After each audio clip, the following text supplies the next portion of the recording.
There are bands that write songs, and then there are bands that build worlds. Worlds where the rules are loose, the road never really ends, and the music feels less like a performance and more like an invitation. An invitation to wander, to listen closely, and maybe, if you're lucky, to learn something about yourself along the way. Today, we're stepping into one of those worlds by way of a man who often stood just to the side of the spotlight, but whose voice and vision were absolutely essential to the journey. Well, hello, friends, and welcome to the Two for Tuesday podcast brought to you by Second Round Music, where each week we pull back the curtain on the music that made us. I'm your host, Michael Present, and before we get into today's episode, let me apologize for my absence last week. I've been out of town the last 2 weekends and had family in town, so that cut into my time to get a show ready for me. But we're back, although I do have to take a minute to update you on a couple of items. Along with this podcast and my live music business, I also am a certified financial coach. So I'm going to be starting a podcast very soon covering personal finance topics according to biblical teaching called Kingdom Sense. So what does that have to do with this podcast? Well, it comes down to time, which as you know is very limited. Therefore, I'll be cutting back the Two for Tuesday podcast and going to every other week instead of once a week. And the Kingdom Sense podcast will air on opposite weeks. So I hope you'll check it out. But today, we're going to briefly explore the story of Bob Weir and the Grateful Dead, and two of their songs that perfectly capture the heart of the Dead's philosophy, Ripple and Truckin, which are two of my favorite songs of theirs. Now, you might be saying to yourself, why Bob Weir? Or, who's Bob Weir? Well, I have to admit that when I was a kid growing up and I heard the name Grateful Dead, I thought it was probably some metal band that played music that I wouldn't like. But when I actually first heard them while I was in college, well, I changed my mind quickly. Now, I still can't say that I'm a diehard fan, but I definitely have a healthy respect for their talent, their influence, and their long career. And since Bob recently passed away, I thought it'd be fitting to pay tribute to one of the longest running bands in rock history. Now, they only had one commercially successful song back in 1987 called Touch of Grey. So let's hit the road and get to trucking. But before we do, let's listen to our sponsored message. Are you ready to take control of your finances and build a brighter future? Are you sick and tired of being sick and tired, feeling broke all the time? My name is Michael Present, a certified master coach, and I created Second Round Financial to provide personalized financial coaching based on the proven principles of Dave Ramsey's 7 Baby Steps. Our services include, but are not limited to, one-on-one financial coaching through Zoom conference or face-to-face, budgeting strategies, debt reduction plans, emergency fund creation, retirement planning, and investment guidance. Well, why choose us? Because we believe in empowering our clients with the knowledge and tools they need to achieve financial peace. With our guidance, you'll gain clarity over your financial situation, develop a realistic and achievable plan, and experience hope and confidence in your financial future. I have over 15 years' experience teaching and guiding families in the Ramsey Principles, along with a degree in finance and work experience in the banking and insurance industries. So let's get started today. Go to secondroundfinancial.com and click Book Now to schedule your free consultation today. Now, Bob Weir doesn't fit the traditional mold of a rock frontman, and he was never the flashiest guitarist, and he wasn't the mystical lead singer. He didn't play with jaw-dropping speed or technical bravado. But what he did have was something arguably more important: feel, rhythm, curiosity, and longevity. Now, he was born in 1947 in San Francisco, and he was adopted at a young age. And Weir bounced around growing up, struggling with school due to an undiagnosed dyslexia. And music became less of an academic pursuit and more of a lifeline. something that felt intuitive instead of rigid. Then in 1963, just the age of 16, Bob Weir met a banjo-playing folk musician by the name of Jerry Garcia. And that meeting didn't just change Weir's life, it helped spark an entire cultural movement. And when the Grateful Dead began to take shape, Weir wasn't the obvious star. Garcia was the musical wizard. Phil Lesh brought the avant-garde ideas, and Pigpen carried the blues soul.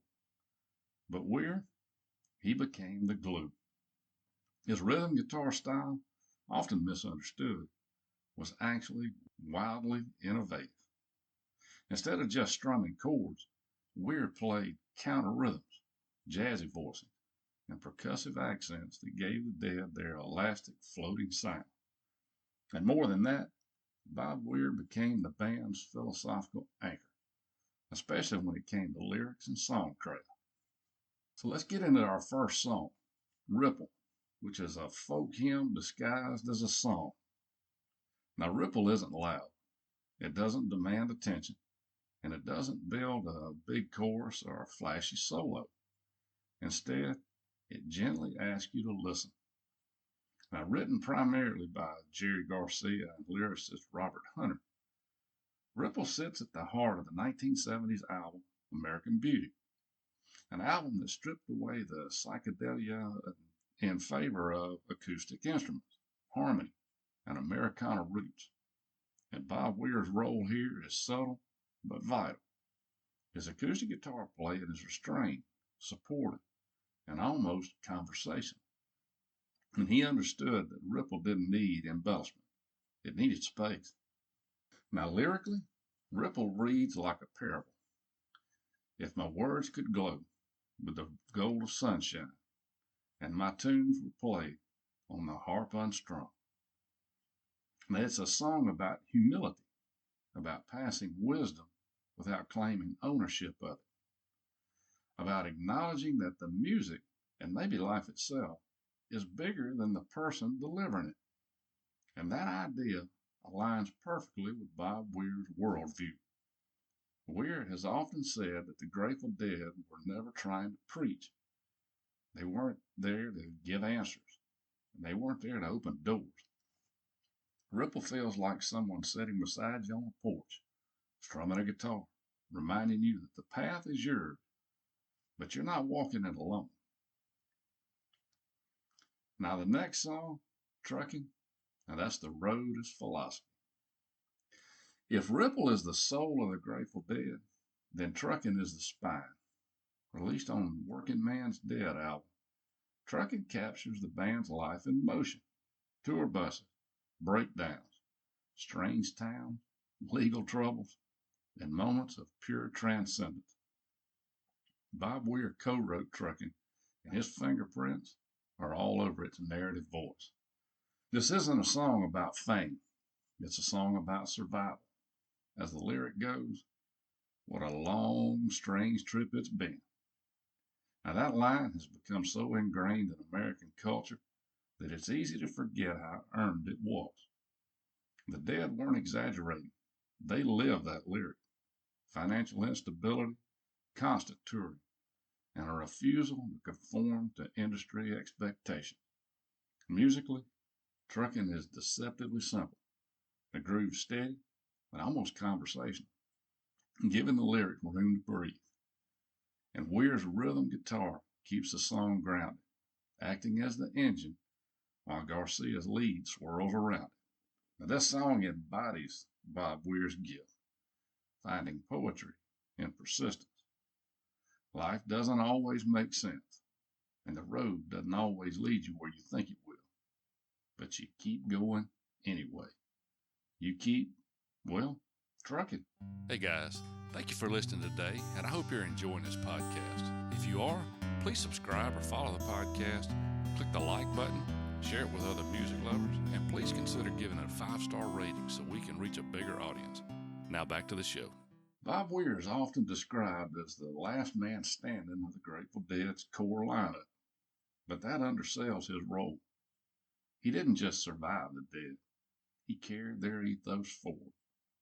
From Rat Dog to Dead and Company, Weir has remained committed to the idea that music is a shared experience, not a fixed product. Songs evolve, meanings shift, and audiences participate. That's the through line connecting Ripple and Truckin. And one asks you to listen quietly, and the other reminds you to keep moving. Together they form a philosophy. Be humble, stay curious, and keep going. That's Bob Weir. Now, Weir never tried to be the hero of the Grateful Dead story, and that may be exactly why his voice still matters. In Ripple, he reminds us that wisdom is something to pass along, not possess. In Truckin, he reminds us that the journey itself is the point. And maybe that's why the Grateful Dead still resonate decades later. Not because they had all the answers, but because they trusted the road.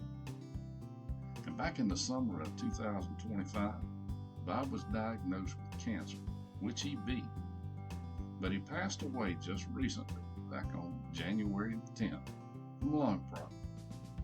So rest in peace, Bob. Thanks for the music, and we'll keep on trucking for you. So there you go, guys.